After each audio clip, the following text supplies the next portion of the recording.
Broadcasting around the Beltway and beyond, it's Tommy and Kelly, made in DC, on the Real Fun DC channel and on demand anytime, anywhere you get your podcasts. Go ahead, Kelly. Go ahead. Do your Drake joke. Go ahead. It wasn't God's plan for him to be in DC. Good morning. It is Friday, May 21st. I'm Tommy McFly. I'm Kelly Collis, and we've got a lot going on here in DC, including if you have been deprived of professional sports and you love DC sports, Sunday is your day. And we're going to break down why, because pretty much every single professional team is playing. Plus, you got to give us the information about Drake not being in DC. It is bike to work day, and one neighborhood is like going all in on the bikes and all in on the people. So we'll talk about that. Like we saw a sign, an 8-story sign in the sky. It's kind of like the bike bat signal, and it's kind of fabulous. Well, plus Meghan and Harry, but we'll make it DC. Yes, and that was where I was going to go with the bat signal because, their buddy Jose Andres, they've set up camp for him, Meghan and Harry. Love it. A lot to get to this morning. But Kelly, can we first talk about sports and your boy Davey Martinez of the Nats, because he's amazing.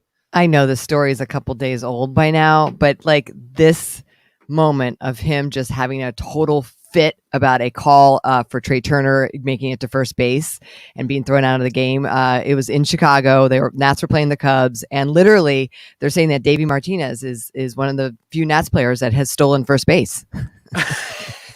So let's go ahead and take a look first at the meme and the video that you were posting, because I first saw it this way. And let's just walk through him ripping the base out of the field while I get this video ready, because oh my goodness.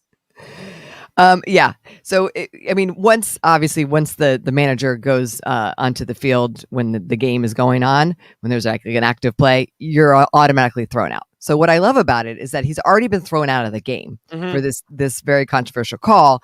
And then he's like, goes to take the base out, the first base. And if you watch it, I've watched it probably 100 times at this point.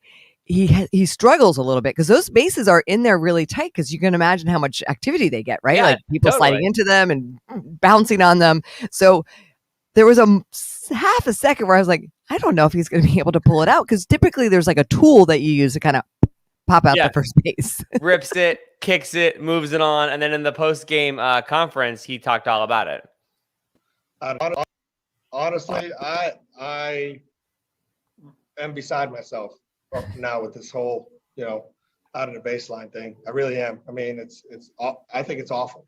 And there's two parts of the rule. I get it. The judgment call, the second part of the rule is the judgment call. For me, it's a bad judgment, plain and simple. I mean, you can't run, if you want to run on the other side of the baseline, put the base over there. Plain and simple. I argue that. I tell him that all the time. But if he's running straight down the line and the catcher makes a bad throw, what do you do? Yeah, what do you do? I love that. He's like, if you want them to run over there, put the base over there. Sound logic, Davey Martinez. Yeah, so that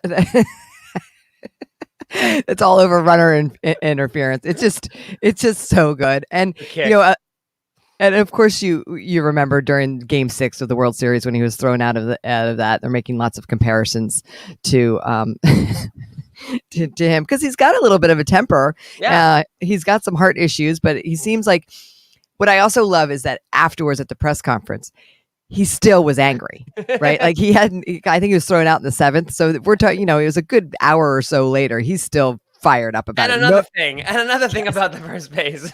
No regrets. So anyways, that was great. Although the Nats had a tough time in Chicago with their hitting, but that we had that moment.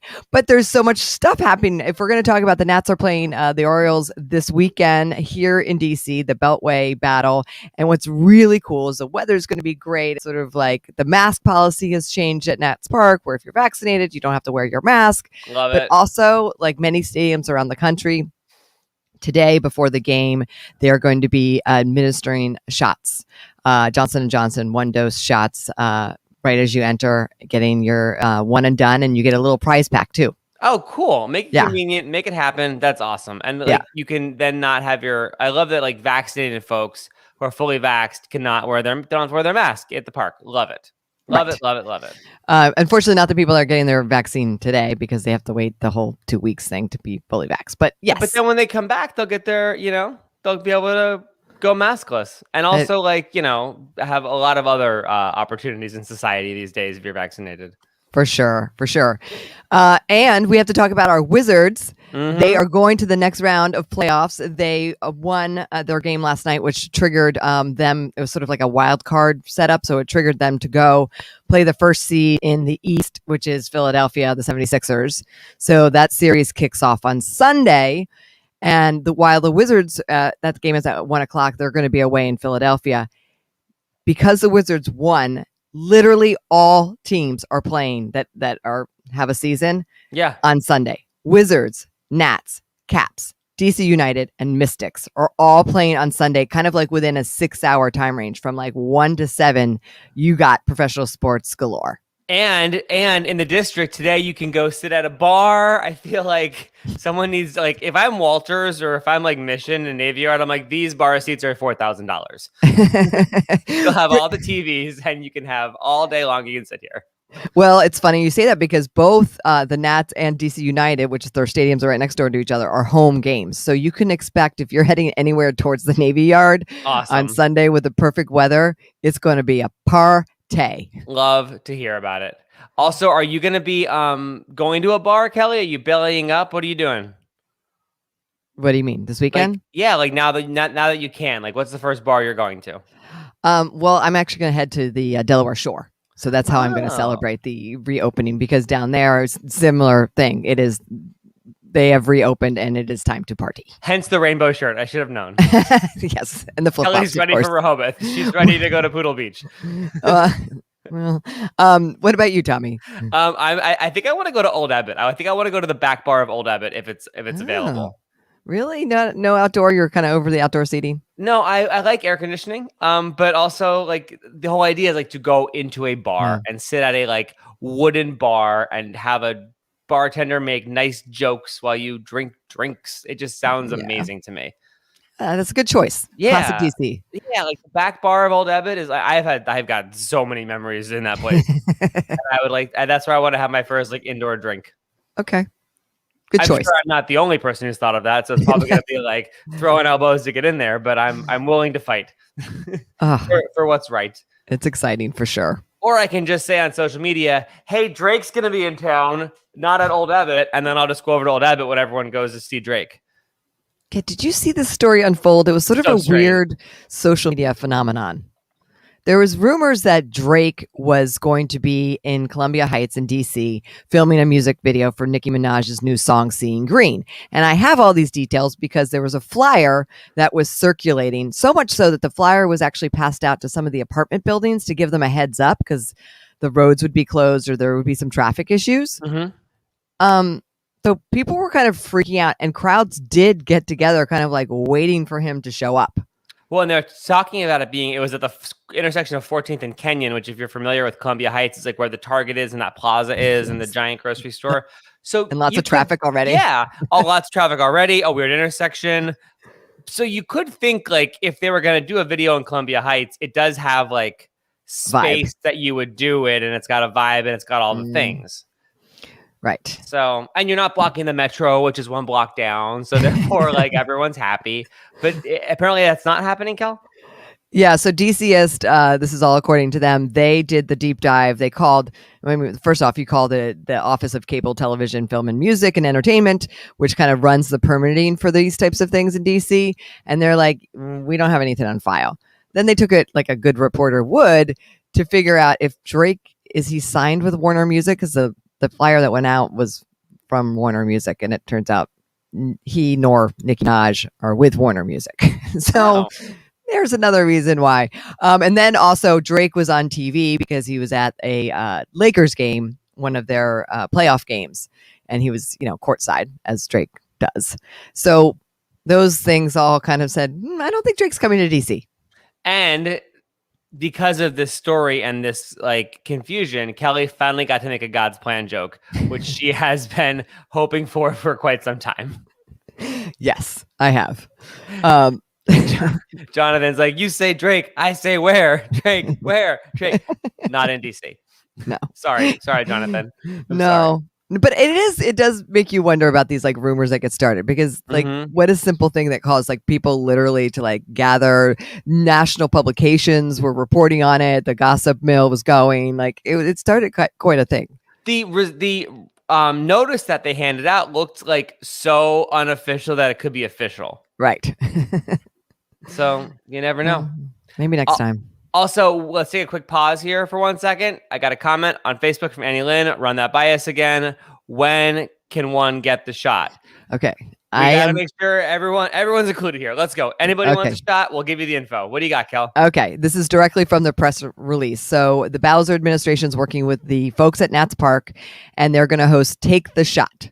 It's going to be between 4 and 8, and it says residents, so I don't know if you have to show DC ID. It says residents can go to National Stadium for a free COVID-19 vaccine today, Friday, May 21st, and get the Nationals prize bag. There you go. Nationals prize bag, DC residents, today, yes. Friday, May 21st. Yes. 2021. Yes. All right, so we're through our sports. We're through our Drake. We got to talk about the students in Virginia who are building a rocket. But before that, you promised this Meghan and Harry news, you're going to make it about DC, right? Yes. I do have to acknowledge that there is a lot of buzz with a lot of things with the Royals this week. The big news is that Harry's launching his series with Oprah Winfrey, The Me You Can't See.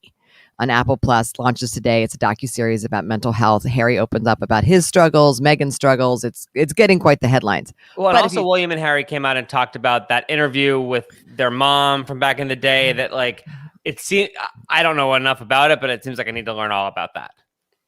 I mean, I was going to go there, but I do know something about it. It's the famous Martin Bashir interview that he did on the BBC right before she passed away, where she basically went after the Royals. But the reason why he got her to do it is he showed falsified bank statements saying that someone inside Kensington Palace was leaking rumors about Diana, and they were not real.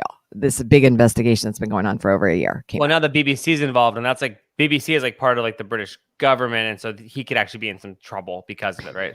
Yes, and the BBC, and yeah. So anyway, that's happening. But then, like this, those are like the major headlines. But then, if you dig a little deeper, of course, Meghan and Harry are doing all this like great charity work with their Archwell Foundation, and they announced a couple days ago that they have a partnership with World Central Kitchen. We knew that. That's a Jose Andres' very special organization that kind of goes into disaster areas and make sure people are fed and taken care of. That they're going to be opening up these centers all around the world. And they announced that they are opening up the next one in Mumbai, which is really cool because these, when we get to the bat signal, these community centers are really like meant to be like not crisis times, like distribution hubs, schools, community gathering spaces. But when they put up the bat signal and something bad is happening, it becomes this area where they can take people in. They can do emergency response kitchens. That's where Jose comes in, the vaccination sites. It's really kind of awesome. That's cool. And you're making, you're making it DC because Jose Andres got it. Nice work. All right. He's ours. Way to find the link. He's ours. And you know what? He was on their first guest on their podcast. So, he lives in Bethesda, Maryland. So I don't know how much more DC that gets. Also, he was the first guest on our podcast. So Meghan and Harry, step off. All right. Stop trying to be like us. Way to scare them. Stop trying to be like us. That's all I'm saying. That's really cool. And hopefully we'll hear about more of those that are popping up. For sure. Now, the students at Thomas Jefferson High School, there are 50 of them, and they are making a rocket to go into gosh darn near outer space. Check out, they have a cool video, too, that they made. One small step for man. I mean, look at these kids. They've got, like, a lot of gear, and they're even creative, coming up with a little video of how they made all those things. We have legitimately no idea what any of those things are, but there's, like, metal casing, and there's a tank in the casing, and then there's water being pushed at a thing against a cinder block wall. So clearly they know what they're doing. They have NASA shirts on and masks. Yeah, so they're hoping to get this rocket. It's it's a process, right? So they're hoping to get by next year it up 5,000 feet, and then by 2025, which is not that far away, to get it into actual gosh darn space. I wonder if the students who start it now get to stay with it because they will be theoretically in college by the time it launches. I know. I mean, who knows? I mean, I've got 2 teenagers, so I see videos like this, and I'm like, I'll show this to them later. I'll be like, you guys need to try harder. Like, Right. literally. I mean, but this is the next generation of people that might be working for a SpaceX or a NASA, like on a actual real rocket to space. Totally. They've got like solder guns, and they've got tanks, and they've got wires and a MacBook. It looks very official. I'm not sure what they're doing, but it looks very serious. Yeah, and you know what? This is obviously Thomas Jefferson's in Virginia, but they're trying to bring awareness to STEM in their community and showing like what young people can do for the next frontier. I do wonder though if they get to launch in 2025, they get to like come back, because if you're a freshman now, you may just hit it. Right. And I remember in high school being like, oh, I'm going to do something and leave it to the next class behind me. They're going to screw it up. So I'm wondering like if they get to be involved throughout. I hope so. I also imagine those kids are going to like colleges in far off places. So well, yeah. I mean, I mean, it's a STEM based school, so I'm sure they're going into very highly focused areas. And Thomas Jefferson also just won, I think, like best science school in the country or something to that effect. Sounds about right. Yeah, totally sounds all right. Also, they've got a great Best Buddies chapter. Aw. Way to go, TJ. Way to go. Way to make it happen. It's also wrapping up Bike to Work week. Today is Bike to Work day. If you're working from home and you ride your bike across your kitchen, that's weird, but way to participate. But if you're going out and biking around, you might see in the National Landing area on Route 1, they are going all in on the biking thing. They've been giving out like bike swag all week. But I don't know if you saw this yesterday, Cal. They rolled off a banner on the side of one of the buildings right on Route 1 that says people before cars. They're reimagining Route 1. This thing is like more than half of a building high. Yeah, I mean, because if you've been down Route 1, you certainly don't want to ride a bike on it because you might die. Yes. It is really, really congested. And, you know, we've done such a good job in DC and some of the neighboring areas to make it more friendly for bikers and scooters and people walking. And Route 1 needs a little bit of help.